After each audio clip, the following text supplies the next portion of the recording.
Bapak, Ibu, Saudara, mari kita berdoa. Ya Tuhan, sumber kasih, terangilah hati dan pikiran kami dengan firman-Mu, sehingga berbuah dalam laku hidup kami yang menghadirkan damai sejahtera-Mu. Amin. Bapak, Ibu, Saudara-saudara terkasih, mari kita membaca Roma 5 ayat 1-4. Sebab itu, kita yang dibenarkan karena iman, kita hidup dalam damai sejahtera dengan Allah oleh karena Tuhan kita, Yesus Kristus. Oleh Dia, kita juga beroleh jalan masuk oleh iman kepada kasih karunia ini. Di dalam kasih karunia ini kita berdiri dan kita bermegah dalam pengharapan akan menerima kemuliaan Allah.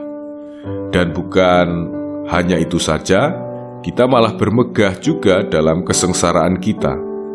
Karena kita tahu bahwa kesengsaraan itu menimbulkan ketekunan, dan ketekunan menimbulkan tahan uji, dan tahan uji menimbulkan pengharapan. Demikianlah sabda firman Tuhan. Bapak, Ibu, Saudara-saudara terkasih, Shalom. Renungan kali ini saya beri judul Renungan Ceria dan Pengharapan. Jadi ada dua hal yang menjadi titik berangkat dalam perenungan ini, dalam rangka menentukan bekal perjalanan kita pada hari ini.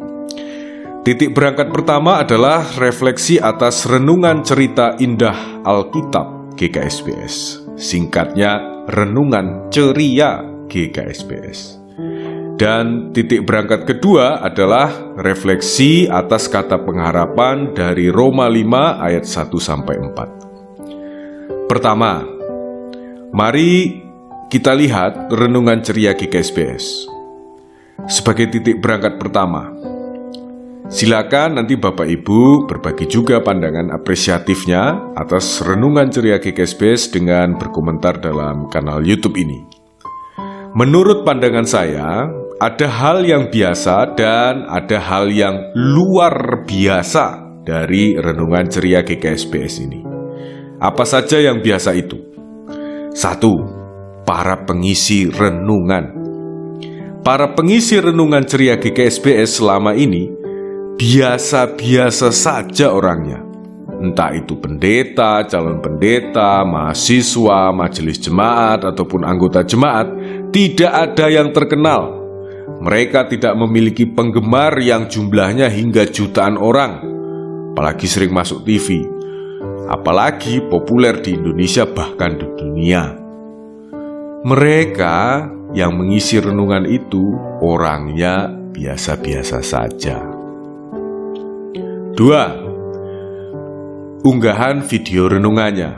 Jika membandingkan dengan unggahan-unggahan lain di kanal YouTube yang unggahannya menggunakan video asli pengisi renungan, bukan foto para pengisi renungan, maka bisa dikatakan unggahan video yang ditayangkan di Renungan Ceria GKSBS ya biasa-biasa saja deh. Apalagi kalau mendengarkan hasil rekaman suara renungan. Di samping suara pengisi renungan, kadang ya kita mendengar ada suara ayamnya, ada suara jangkriknya, ada suara kemerseknya, dan suara-suara lain yang mungkin mengganggu pendengaran kita. Ya biasa-biasa sajalah. 3. Subscriber. Nah, kalau melihat subscriber atau orang-orang yang berlangganan layanan renungan ini, 1000 orang saja tidak sampai, Bapak Ibu Saudara.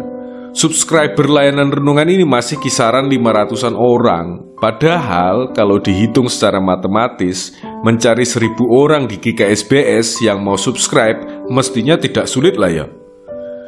Jadi ya, subscriber Renungan Ceria GKSBS ini ya biasa-biasa saja. Mungkin saya perlu berdoa, doanya begini. Ya Tuhan, semoga Tuhan tambahkan subscriber Renungan Ceria GKSBS. Ya, mungkin harus begitu doanya. 4. Viewer. Viewer atau orang yang menyaksikan dan mendengar unggahan yang diunggah tiap harinya, ya kalau melihat viewernya sudah hebat bila mencapai 200-an orang yang menyaksikan dan mendengar tiap harinya. Artinya jumlah viewernya pun biasa-biasa saja. Itulah yang biasa-biasa dari Ranger tadi. Akan tetapi Bapak Ibu Saudara-saudara, di balik yang biasa-biasa itu, bagi saya ada yang luar biasa dari renungan ceria GKS Base ini. Ini sekaligus refleksi terhadap titik berangkat pertama ini. Menurut refleksi saya, gerak renungan ceria GKS Base adalah bentuk ataupun contoh sebuah pengharapan. Mengapa? 1. Meskipun pengisi renungannya, unggahan videonya, subscribernya, dan viewernya biasa-biasa saja, toh renungan ceria GKS BS tetap ada sampai sekarang. Dengan tetap ada sampai sekarang, sebenarnya yang biasa-biasa tadi, yang biasa-biasa 4 hal tadi, sudah berubah menjadi suatu yang luar biasa. Mengapa? Karena mereka mampu bertahan. Karena Ranger GKS Base mampu bertahan. Kedua, jika melihat awal mula berdirinya renungan ceria GKS BS, di mana Ranger ini sebenarnya lahir ketika pandemi terjadi, bisa dikatakan kalau teman-teman pengelola renungan ceria GKS Base itu mau menghadirkan gereja di tengah keterbatasan jemaat berkumpul dan bertemu. Mengapa sih mau menghadirkan gereja? Itu pertanyaannya.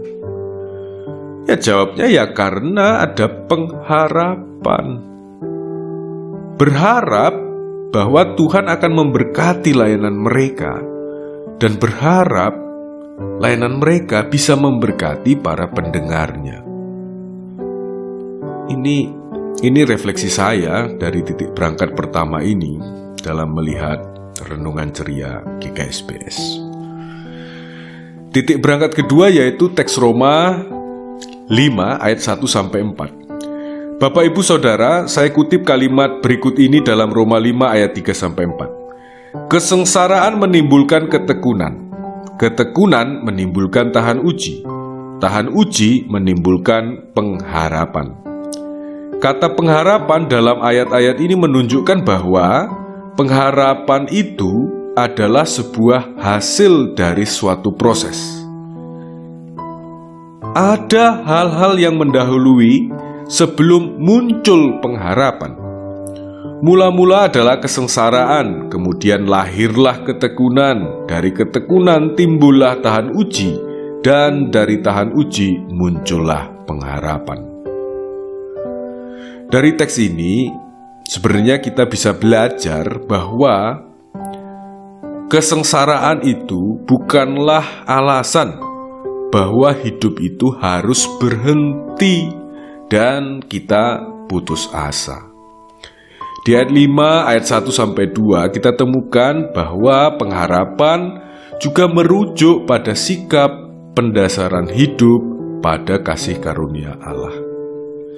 Ini adalah refleksi saya atas titik berangkat kedua ini, yakni teks yang kita baca. Nah, Bapak Ibu Saudara, di awal tadi dijelaskan kalau dari 2 titik berangkat ini kita berupaya menentukan bekal perjalanan hari ini. Pertanyaannya lalu, bekal apa untuk perjalanan kita hari ini? Bagi saya, bekal kita hari ini adalah berpengharapan. Berpengharapan itu merupakan sebuah sikap yang mendasarkan hidup pada kasih karunia Allah semata, dan berpengharapan itu tidak membuat kita berhenti. Sehingga pengharapan membuat kita sadar akan besarnya kasih Allah. Pengharapan membuat kita tidak putus asa. Pengharapan membuat kita tetap hidup. Nah, demikian Bapak Ibu Saudara, bekal perjalanan hari ini, tetaplah berpengharapan. Mari kita berdoa. Bapa yang Maha Kasih, kesukaran hidup kami, baik itu karena teror ataupun bencana alam yang terjadi, ataupun kesukaran-kesukaran hidup lainnya yang kami alami, tidak membuat pengharapan hidup kami putus ya Tuhan. Padamulah kami berpengharapan, bersandar, dan padamulah kami berserah. Dalam nama Tuhan Yesus kami berdoa. Amin.